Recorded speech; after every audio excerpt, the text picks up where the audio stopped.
Today we're showing you a 2007 John Deere 5105 tractor. It's a four-wheel drive tractor, has just over 900 hours on it.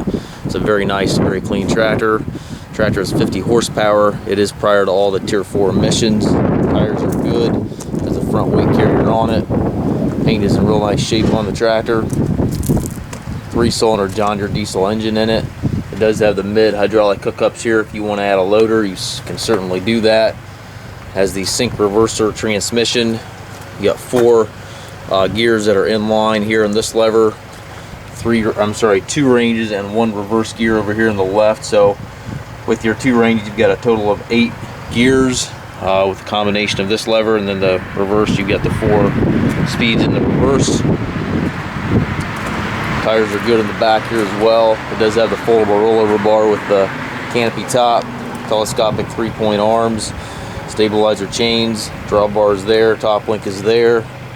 It's a very clean little tractor, as you can see. If you're needing a little tractor for some brush hogging, raking hay, tedding hay, anything of that nature, this is going to be a really nice fit. We also just serviced the tractor, so it's ready to go. We do take trades, also offer trucking and financing. If you have any questions regarding this unit, please contact us.